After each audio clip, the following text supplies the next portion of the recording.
The scene shifts to a small elven child sprinting through the forest, only to become ensnared in some webs, crying out for help. As a tarantula approaches its next victim, the child calls for their mother. We hear a woman's voice commanding the tarantula to back off. When the child opens their eyes, they see a bright light as Luna enters the forest. She questions the tarantula's audacity to invade their land and harm one of their own. With a wave of her aura, she sends the creature fleeing, but she doesn't stop there. Casting magic from her staff, she unleashes a massive attack combining light and electricity. Kyle observes, remarking on the far-reaching influence of Erebus as he approaches the elven boy, asking if he is alright while removing the webs.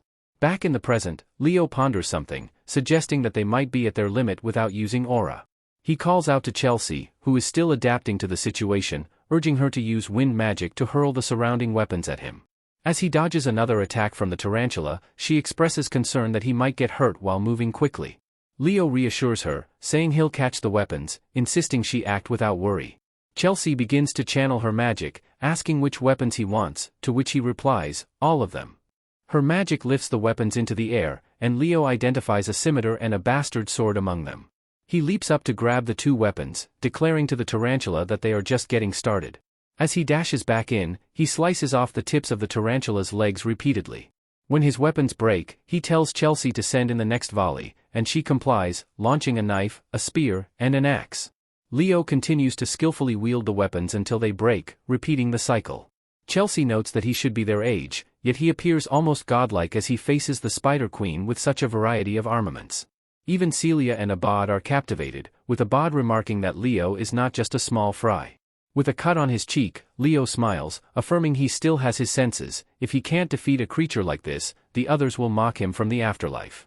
He tightens his grip on his blade and charges in again, only to be informed by Chelsea that was the last weapon. Celia interrupts, announcing that she has completed her preparations for a powerful attack. A massive spiral of flames erupts as she and Abad create a fire tornado, burning the tarantula to ash, unable to regenerate. Finally, the ring falls from its stomach onto the ground. Albi's world is cleared, at least the prologue is, and Celia collapses in relief, amazed that Leo managed to hold off the monster for 5 minutes. She goes to commend him, but Chelsea interrupts, exclaiming how incredible he was, likening him to a hero from stories. Clearly taken by her feelings, she admits it. Recognizing her desire to become a battle mage, she expresses her eagerness for him to teach her more about close-range combat. Celia begins to experience PTSD, expressing her hope that Chelsea can truly experience Leo's training at least once. Leo then bends down to pick up a ring, wondering if it's the one he suspects. Suddenly, a small fairy appears before him as the ring emits a golden light. This fairy seems to be Prince Sid from the flashback. Leo asks Sid if he remembers him, introducing himself as Kyle. Sid nods and smiles before returning to the ring. Leo remarks that Sid has become the Fairy King and that, thanks to the treasure Albi found, he has recovered the Eye of Mana. At that moment, an announcement comes over the intercom, indicating that the countdown for the return to the testing ground is beginning. The world around them starts to shatter as they are gradually transported back to their realm. A voice tells Leo that his reward for completing the challenge is the Fairy King's pledge. Leo feels a sense of dimensional distortion and recognizes someone, though their face remains hidden. He is then pulled back to reality. Meanwhile, in a tall building, a man comments that the exam in the Western Territory has concluded. This man is introduced as Callan Bedian, the principal of Lumen Academy and a swordmaster. An assistant questions if it's really over, noting that other territories still have exams pending, and they wonder how many students Albi has passed. Callan speculates that, considering Albi's reputation, a significant number would pass, around 40 students. The assistant asks if that's a lot, to which Callan replies that he expected only about 10 and is pleased with the outcome. The assistant guesses that Celia and Abad are likely at the top, but Callan mentions he heard it was tough to choose, and someone was recommended as the freshman representative. Surprised, the assistant asks if it was Celia or Abad, but Callan reveals it was someone he had never heard of. Meanwhile, the students cheer for Celia and Abad, as they are credited with defeating Tarantula. Albi, however, has a different thought. He recommends Leo as the freshman representative for the KN division. Callan is taken aback, having never expected Albi to speak so highly of a student, and he wonders what kind of person Leo is, noting he possesses the potential to be a hero. The scene shifts to a bathhouse, where Leo reflects that pain like this requires care and time.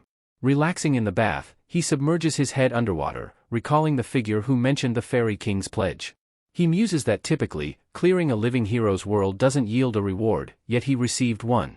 Just then, his mother enters the room, asking if he knows why she was expelled from the House of Zinger. He has no idea, and she explains that while rescuing a comrade, she lost the flames of Zerdinger, but she has no regrets about her choice. She encourages him to use his power and talent for a noble cause and congratulates him on his acceptance to Lumen Academy. The scene transitions again to a warp gate above the city, where Callan is located. A voice informs him that he has arrived in Lamaria City and advises him to ensure he has collected all his belongings before exiting the gate. Leo takes in the stunning scenery of the city, which looks incredibly cool, with a castle visible in the distance. He remarks that this is the center of the world, realizing that the castle is actually Lumen Academy. Zeiss then approaches him, asking how the past month has been and congratulating him on passing the exam. Leo expresses his gratitude but inquires about Zeiss's presence. Zeiss explains that their house has been embroiled in a never-ending debate for the last month and asks Leo if he's aware of the situation regarding the Phoenix Breath. Leo learns that while Zeiss's elder sister is no longer part of the house, he is still her son, and the elders were impressed that he passed the Western exam. Zeiss hands Leo a subspace key, instructing him to open it. Leo follows his directions, twisting the key in the air, and it immediately releases flames. A large book materializes before him, opening with enough heat to make him sweat, but he finds the pages empty. Zeiss tells him he needs to stain the pages with a drop of his blood. In typical anime fashion, Leo bites his thumb, causing it to bleed, and pours the blood over the book. The flames subside, transforming into a warm golden aura. Zeiss informs him that only he can read this book, and while learning the secrets of the Zingers won't be easy, he believes Leo will master it quickly. He pats Leo on the shoulder, congratulating him on becoming a member of the house. The scene shifts to a clothing store where Leo is looking around, noting that this is where Celia wanted to meet him. A woman accidentally bumps into him, dropping her books on the floor. Startled, she quickly apologizes, hurrying off. Leo notices something on the ground and picks it up. It's her student ID. Her name is Chloe Muller, and she's a freshman at Lumen Academy. Entering the shop, Leo hears Celia asking why he took so long, reminding him that they need to get his uniform, textbooks, and more. He tells her he met with Uncle Zeiss, and she excitedly asks how it went. Leo holds out his hand, igniting a flame, his eyes glowing with fiery aura as he shows off the Phoenix Breath in the store, which seems risky. Celia drops her bags in shock, incredulous that it took him just an afternoon to learn a technique that took her 3 weeks to grasp, leaving her to wonder what he truly is. They head to the port, where students are preparing to board a ship. A man approaches the group, introducing himself as Professor Ainalan, who is in charge of the freshman night class. He informs them that they will be departing for Lumen soon and directs them to board the ship, revealing his title as Glacier Knight. As the ship sets sail, Leo and Celia explore, and a man calls out to them, referring to them as a couple and asking if they have a moment to chat. Celia becomes visibly angry as the man introduces himself as K. Thomas from the Kingdom of Moira. He reveals that he's an alchemist who sells everything from potions to weapons, encouraging them to reach out if they need anything while in school. Leo finds him intriguing, takes his business card, and introduces himself. Carr recognizes K. Thomas's origin, asking if that means he passed the Western exam, which he calls impressive. Leo questions if he's the only one who finds the situation odd, noting how peaceful it feels, which seems uncanny. Celia suggests it's just a warm welcome for the freshmen who passed the exam, but Leo can't shake his unease, glancing over at Carr and doubting they would be rough with students before orientation. Just then, the ship begins to shake, and Leo remains the only one steady on his feet.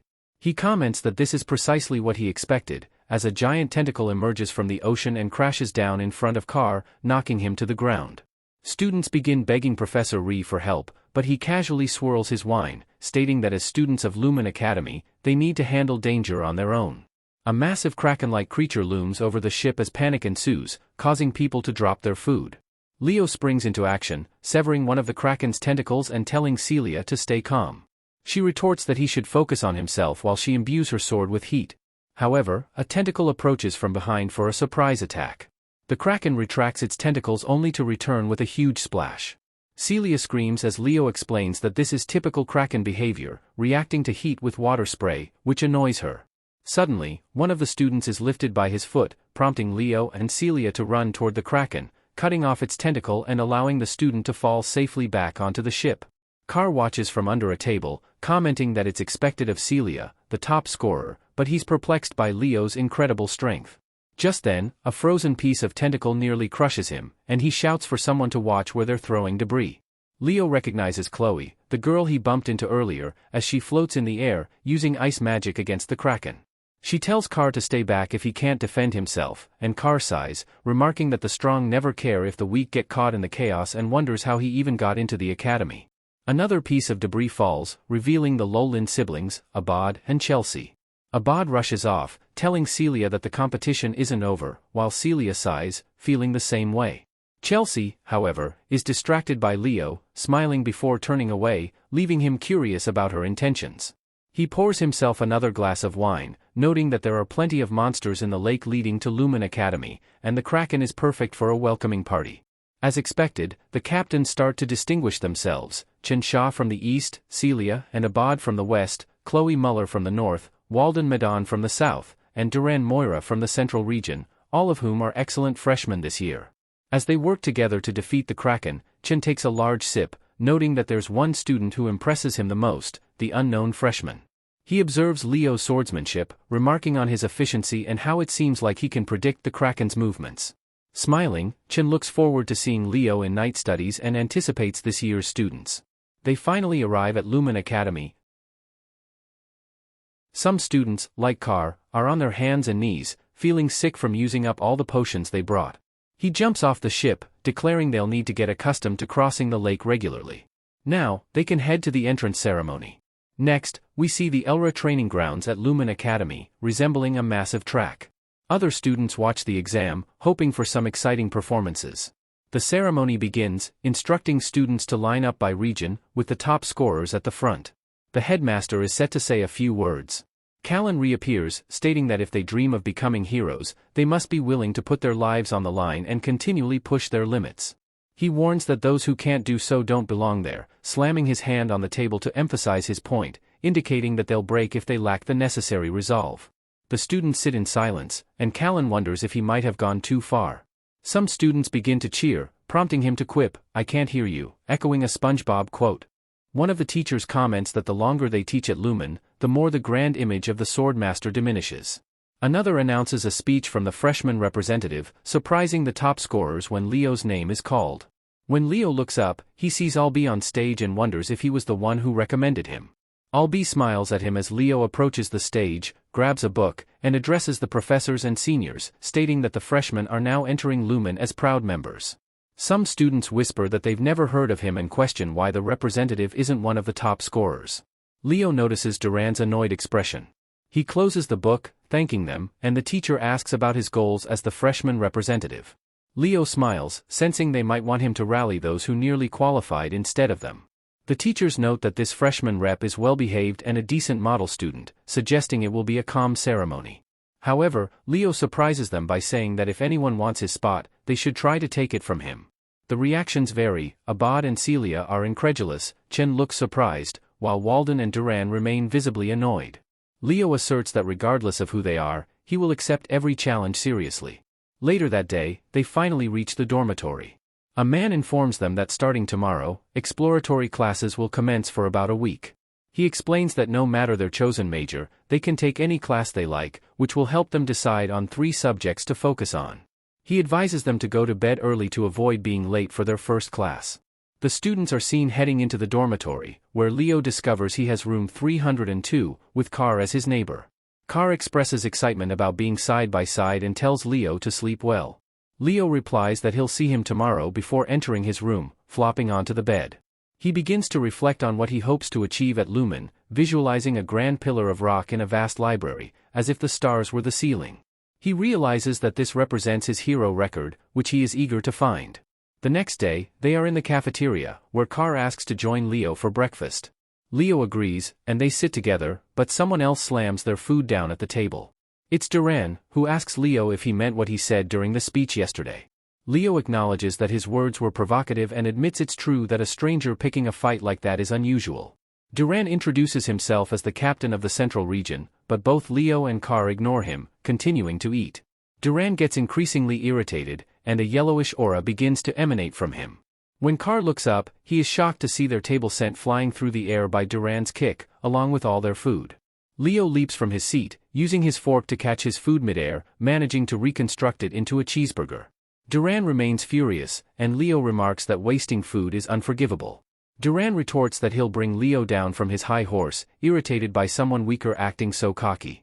At that moment, another student places a hand on both Duran's shoulder and Leo's, positioning himself between them. He expresses disbelief at their behavior, and Duran wonders when he arrived. Leo, feeling nervous, tries to defuse the situation. Duran comments that fighting on the first day at Lumen is serious and questions whether they can handle what's coming. The scene shifts to the exploratory class, specifically for the night department, where students are gathered outside with Duran. They call out to him, mentioning that class is about to start, while Celia looks around for Leo. We see Leo's hand on the door frame as he and Duran appear out of breath, with Duran looking more exhausted. Celia rushes over, asking what happened. Leo glances at Duran, who walks away in annoyance. Feeling a bit more relaxed about the situation, Leo announces that since everyone is present, he will begin the class.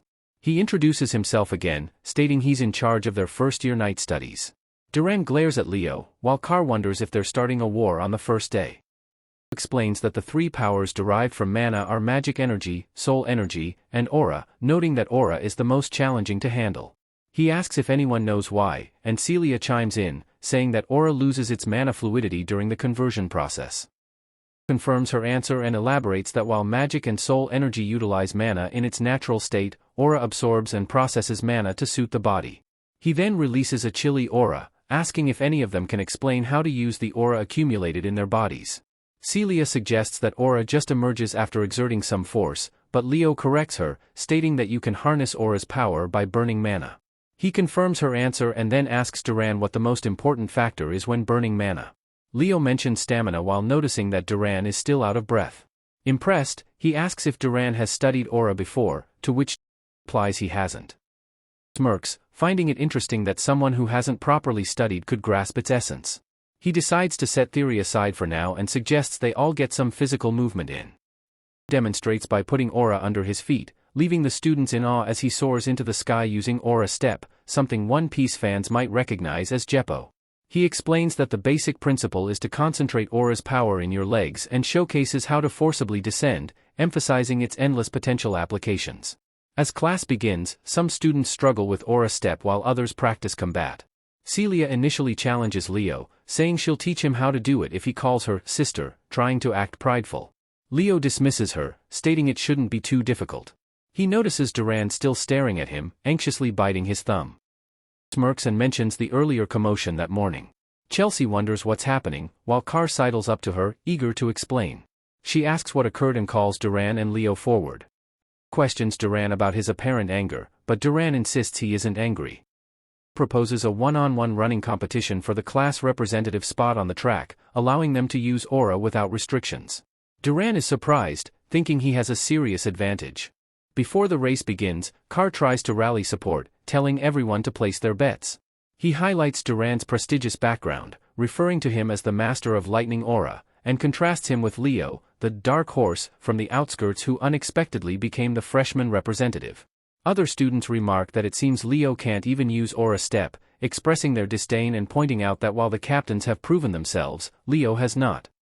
Declares that the first to cross the finish line wins, and regardless of the outcome, both must accept the results gracefully, calling it chivalry.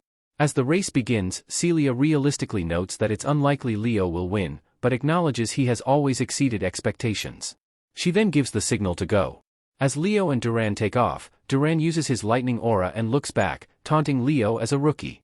Other students cheer for Duran, calling him cool, while they criticize Leo, claiming his selection as the representative is a scam.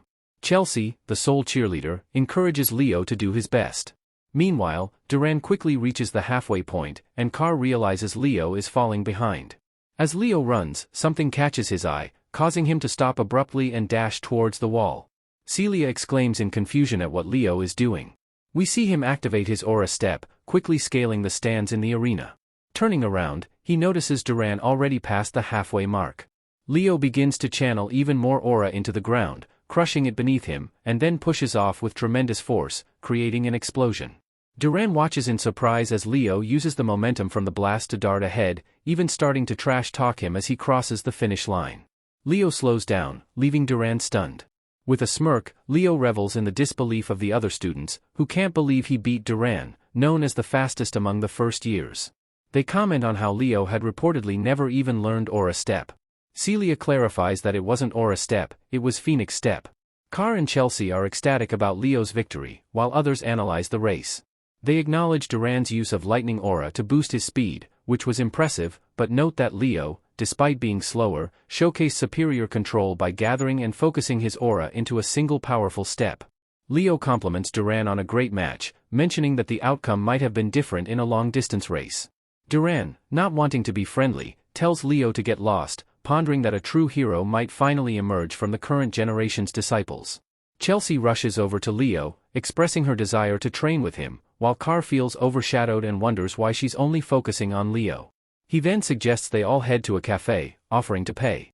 Leo apologizes but declines, saying he plans to listen in on summoning classes.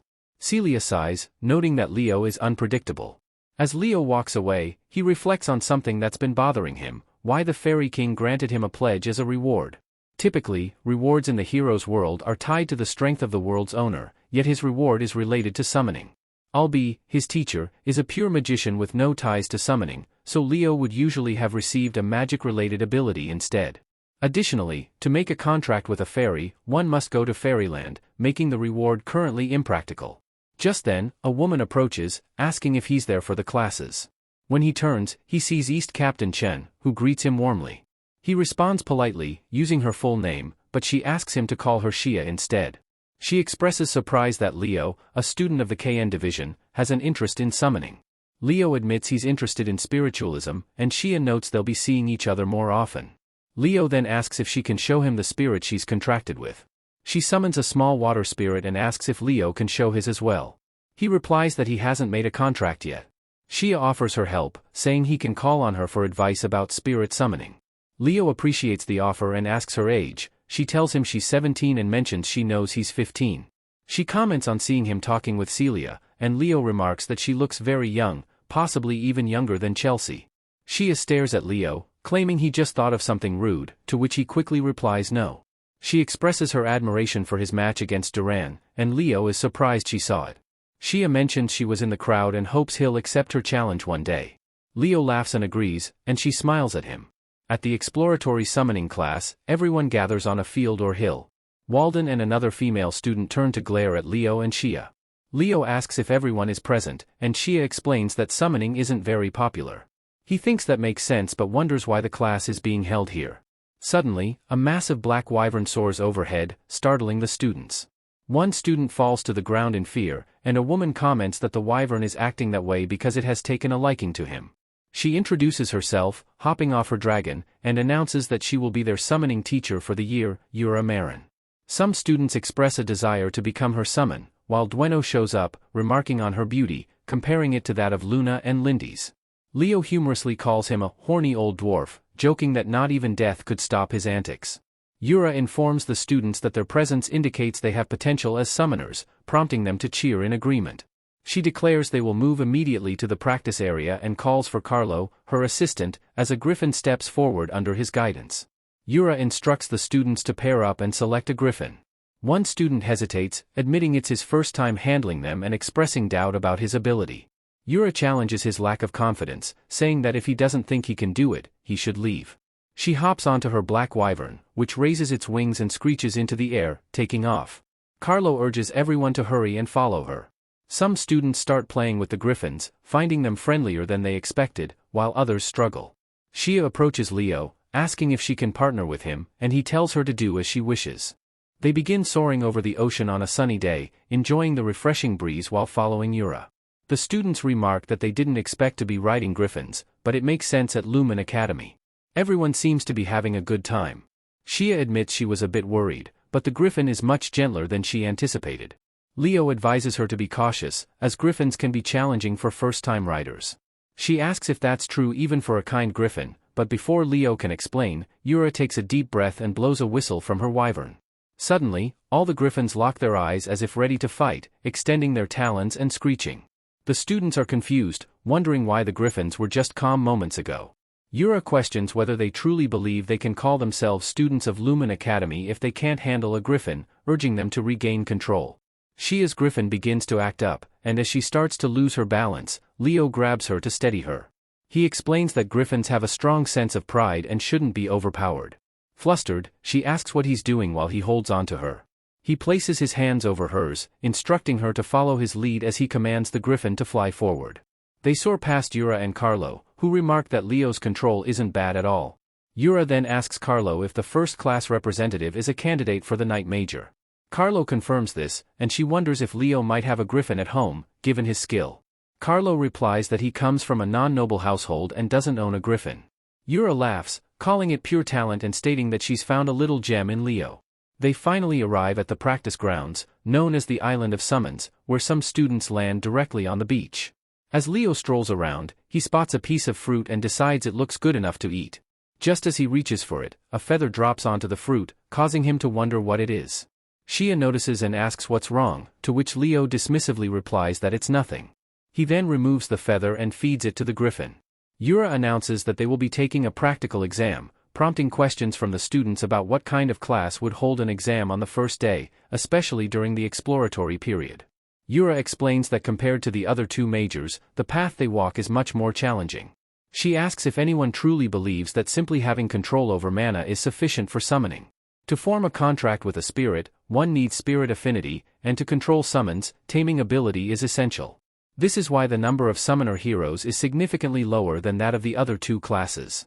However, she notes that compared to other heroes, summoners often achieve far more than the others could ever hope for, asking if that's not the reason they chose this path. The students agree. At that moment, a girl walks forward and asks what kind of exam it is. It's the same girl who had been glaring at Leo earlier with Walden. She introduces herself as Eliza Hergen, from a renowned family of summoner heroes in the north. Yura explains that, as the name of the island suggests, summoning is a form of weapon for summoners, and they will be testing their taming abilities. The task is straightforward: tame a summon in the forest and bring it back. Once they do that and form a contract, the summon will belong to them. Excited, the students rush into the forest. Eliza then calls out to Leo. When he turns, she mentions that rumors about him defeating Duran are spreading and asks if she can expect him to stay in the summoner class. Walden and Shia also watch, curious about his response. Leo heads off, stating he's doing his best. Eliza's expression shifts to one of annoyance. Yura observes that these students are likely to become key members of the first year as she watches them all put in their efforts. As Leo walks by, he overhears two guys discussing why he's venturing so deep into the forest. They decide to let him be, speculating that if he fails, he'll simply return to the Knight Major. They wonder if he thinks summoning is easy.